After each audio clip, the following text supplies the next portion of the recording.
Welcome to the Tribune Scouting Report. I'm Jennifer Fierro here at Mustang Stadium, home of the Marble Falls Mustangs. The Mustangs are back in the playoff hunt thanks to a convincing 21-6 win over Leander Rouse on Friday. We're going to head inside, talk to head coach Cord Woerner about that win, and then hear from our expert, Mike Savage.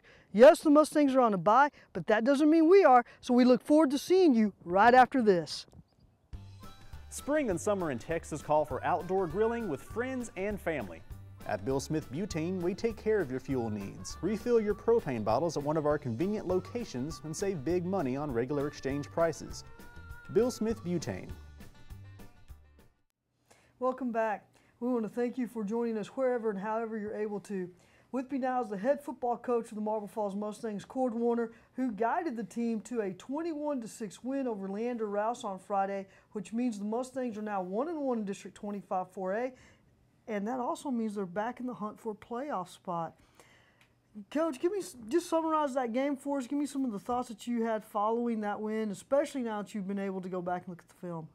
Oh, wow. You know, it's one of those deals where it just amounted to the kids battling.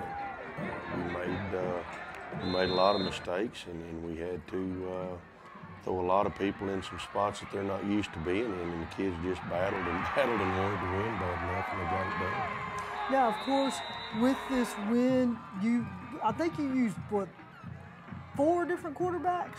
That's probably about right. Taylor Cobble went from fullback to quarterback, threw the big 64-yard touchdown there to Ryan Garcia to start the game there in the second quarter. Let me ask you this. This is my 7th football season here at Marble Falls. I believe this is your 8th. Is that right? Mm-hmm.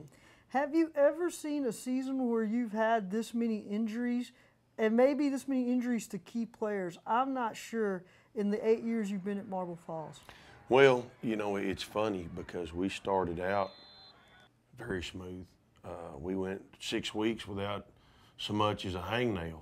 And then just all of a sudden, the week we hit Burnett, we had a couple ACLs, and we've lost a shoulder or two. We've had some kids have to miss for various other reasons, and then the other night when Cobble, you know, was injured for a while. So, I mean, I do remember one year where we got decimated pretty good, but the bottom line is you know, I don't know how many of these guys are going to come back.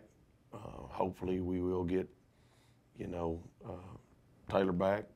The rest of those guys that we're talking about are done with their positions for the year, and we've had kids step up and do a good job, and we're planning on more stepping up and filling in. And you have the bye week this week. What are you and the boys and the coaches doing? Well, you know, it's one of those deals where, you know, right now we've got to get healthy. We've got to go back to some very basic stuff. We try to do that every open week anyway, just because you don't get a chance to do that a lot during the season. But it's going to be very critical for us this week to get back to some really basic processes, footwork, things like that, because we've got some guys that are plugging in some new spots. And with those plug-ins, have you been pleased with the progress that they've been making?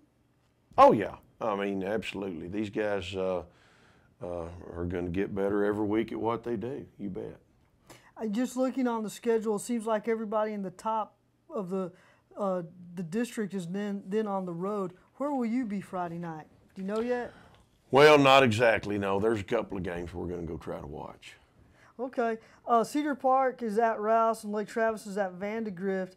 That to me will be very interesting. Of course, Dripping Springs will be at Vista Ridge. Any surprises on the district and the thoughts or how things have gone so far?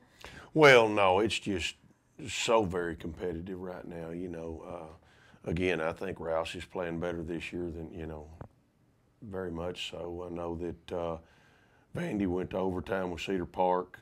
Drip knocked Vandy off the other night.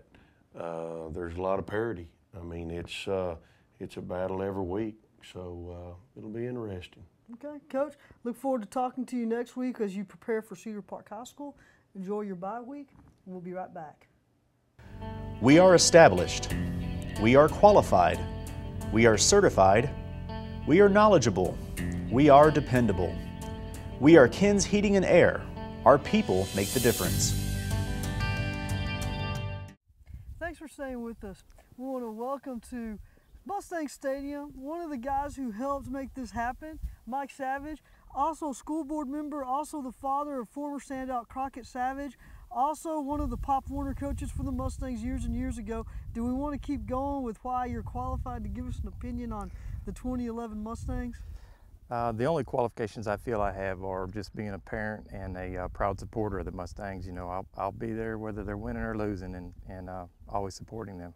You know, Marble had to start the season off with the 3-game winning streak, then had the hiccup against Bernie Champion, 5 overtime loss. Then the one that I thought would devastate and derail the system, that 6-0 loss to Cedar Park Vista Ridge.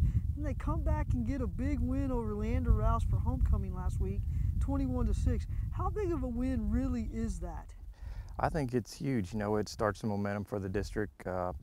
Looking back at Vista Ridge, there's a lot of things that can be said about that. You know, we found out our quarterback on Thursday afternoon wasn't going to be able to play, so I think there was probably some scrambling and trying to figure out what we were going to do for quarterback.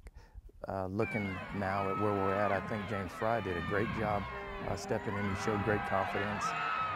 I think he really stepped up and shows that he can run the system.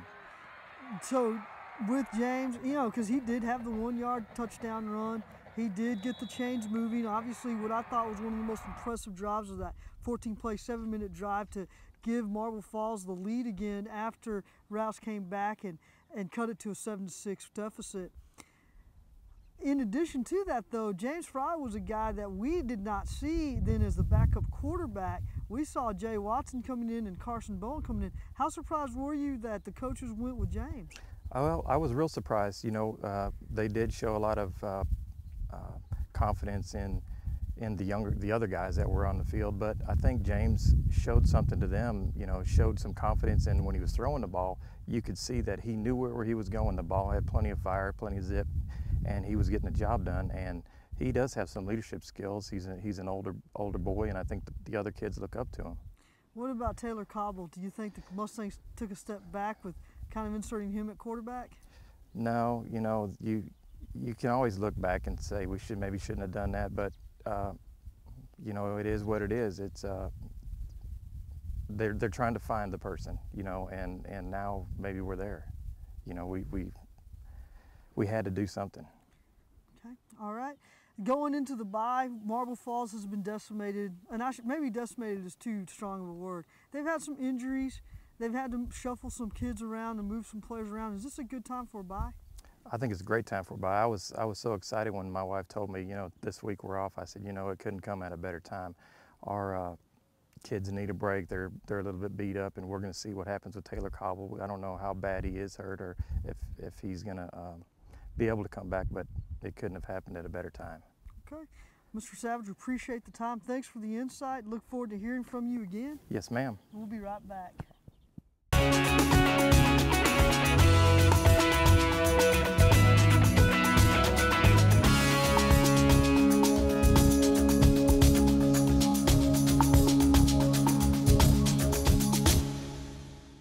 Has come at a good time for the Mustangs, and not because they need 2 weeks to get ready for Cedar Park High School, which is their next District 25 4A opponent.